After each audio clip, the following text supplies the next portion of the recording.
Did you know that over 70% of home buyers, whether they're first-time home buyers or not, will actually lose the home that they love and that they want to buy the first, second, and possibly even the third time because they're ill-informed and unprepared and they have the wrong lender and the wrong realtor? I hear it over and over because people think it is so easy to buy a home.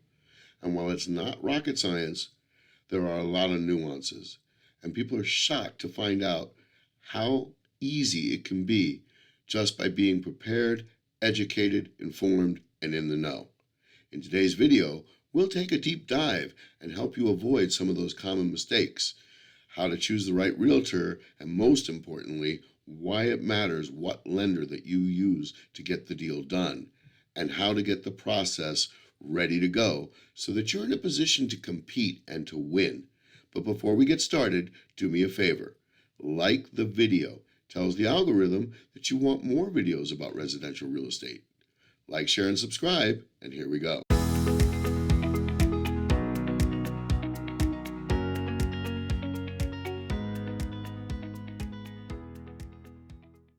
Part 1.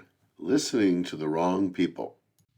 Many people who are looking to buy a home will listen to their mother, their brother, their father, their friends, their dog, their parrot, rather than listen to the real estate professional who they've hired to help achieve the goal of home ownership. But what's going on? And why is it a problem to listen to the people that you love, who care about you, who want to make sure you don't make a mistake? Well, the issue with listening to your parents and your friends is that real estate is specific to you. When's the last time your mom and dad bought a house? Were they buying in the same market, in the same location? Your friends, the same thing. Do they have the same job? Do they get their income the same way? It's unique to you. And achieving that goal is not as easy as you think. In fact, it's hilarious. Because while everybody thinks it's so simple, then why won't they listen to the real estate professional who they hired? Because they don't trust that the real estate agent actually knows what they're doing or brings any value to the table. They think their friends and family know more than the real estate professional. But could you imagine going to a doctor and the doctor says, you need heart surgery and you need it now? And you said, but my dad said he had the exact same symptoms and he didn't need surgery. It sounds stupid when you think about it, and yet it happens in real estate every single day. And because the average buyer has been out getting knowledge and information from friends and family, it starts to become a test of wills between the real estate professional and the client. When the right real estate agent has a knowledge of what's happening in the market, how to compete in the market, how to write a successful offer, how to communicate with the listing agent, this is critical because it's a people business. So the right way to do it is to find the right realtor who you can trust has the knowledge to guide you through the process. Part 2, choosing the best realtor. So how do you choose the best realtor? Well, there are several very important items that you should be looking for when choosing a realtor to help you as a buyer's agent. But the first thing that you should remember is that the buyer's agent is also a listing agent. He sells other people's homes. So while he or she is helping you buy your home, they've also sold other homes. So they're pretty intuitive about what the listing agent is looking for. And if the agent is very communicative, he can pull or she can pull a lot of information out of the listing agent that will help you compete. So you should listen to him or her. You want a real estate agent who's communicative, who doesn't just text, or who's hard to get a hold of. You want an agent that no matter how many clients he or she has, makes you feel like you are their only client, who is willing to walk you through the entire process and hold your hand and get you to the promised land of home ownership.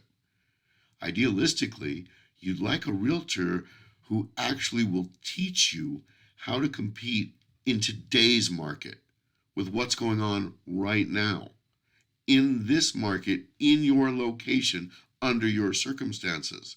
So, in a perfect world, the realtor who you're going to hire will do what other professionals do.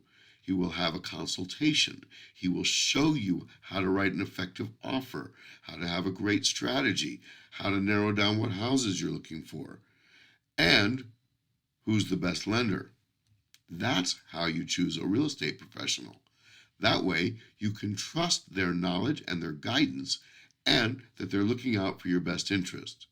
You should also try Yelp.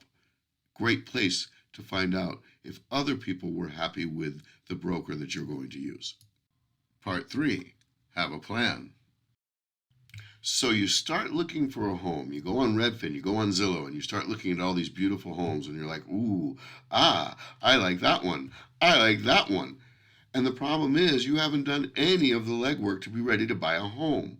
So now you find a realtor and you say, I want to buy a home. And the realtor says, well, have you started the process? And you say, yes, we've talked to a lender and we're approved up to. And the realtor says, great. And you start sending house after house after house to the realtor. And the realtor sets up showing after showing after showing. And then you find a house that you actually like. And the realtor's excited, and you're excited, and you want to write an offer. And that's when all the trouble begins. Why? Because the realtor has talked to the listing agent and found out what he or she needs to do in order to be competitive for this home, what the seller wants in order to make the deal happen. So now the realtor comes back and says to you, you need to do A, B, and C to be competitive for this home. And you say, well, I'm not comfortable with A, and I'm not comfortable with B, because my father said, my brother said, and because you didn't have a plan, you don't have the right lender, so now you're rushing around looking to find the right lender who's going to give you the lowest interest rate, so that way you can get the best loan. Because every lender is the same, right? Wrong. This is a recipe for disaster. You haven't done the legwork and you're not ready to write an offer. But you found the house that you like, and the realtor is going to do everything they can to try and help you. But it feels argumentative and it feels pressured. And from what I've seen, it's the most stressful process in the world. But it doesn't have to be that way. It can be simple and easy, and it can be one of the best experiences of your life. It all comes down to having a plan. Part 4, the lender. Everybody thinks that all lenders are created equal. So all I have to do is find the lender that promises me the best rate. Right? Wrong. Any lender that will give you a pre-qualification letter just based on pulling your credit is not somebody you should go with. And if everybody is quoting you basically the same rate and all of a sudden you find this lender who can beat them all by a lot, if it sounds too good to be true, it usually is. Also, you only have a certain amount of time to get the loan actually approved. So since that's the case, you need the best lender. And the best lender may not have the absolute lowest rate. But the truth of the matter is that shopping for rates may cost you your home.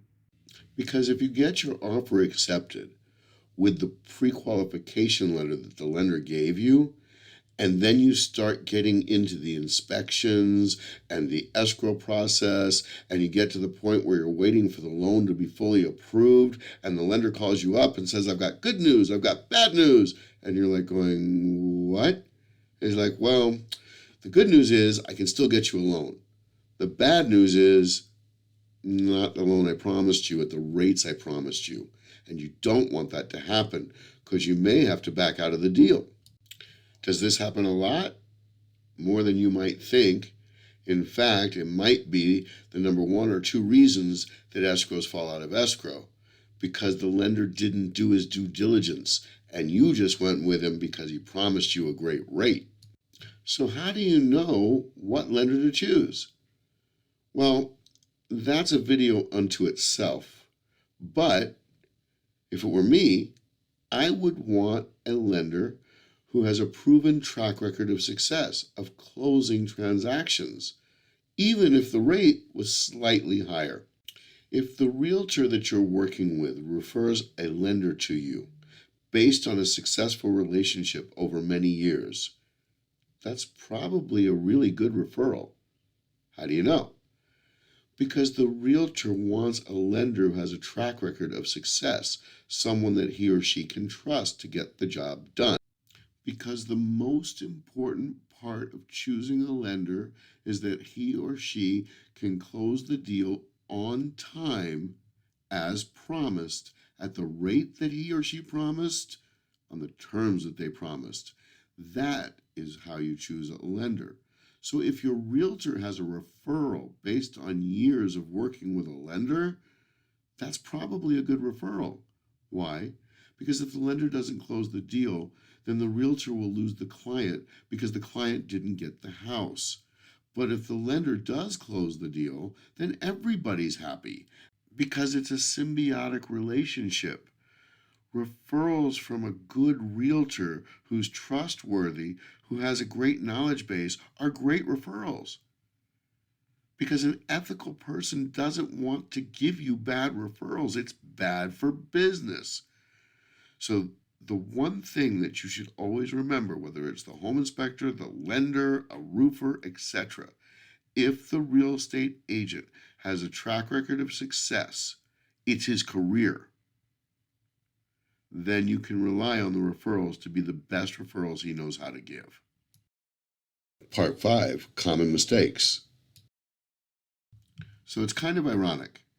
Everybody thinks that residential real estate is the easiest thing in the world and that anybody can do it. But if that's the case, then why is it so stressful? Why do 70% of people lose the home that they really want and end up settling for the house that they get? Because most people treat buying a home like they're buying a pair of shoes. They don't treat it like a business, even though it's the largest investment that most people will make in a decade or more.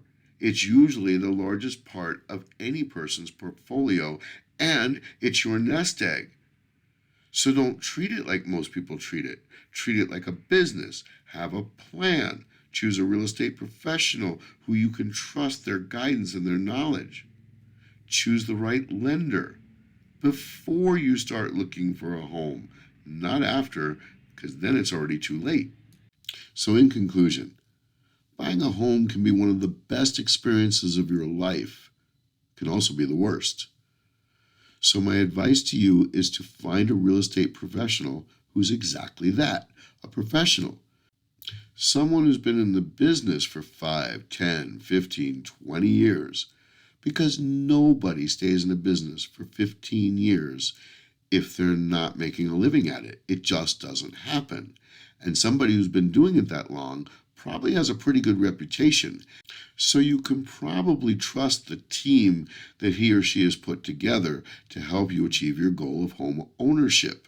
And that's how you make it easy, by having a plan, by having a true professional helping you, by choosing a lender who has a track record of success, so that when you find the home that you really want to buy, you can compete and you can win. And that's how you get it done. Well, that's the video. Thanks for watching. If you like the content, do me a favor. Leave a like. It tells the algorithm that you want more videos about residential real estate. Consider subscribing to the channel. Like, share, subscribe. We'll see you next time.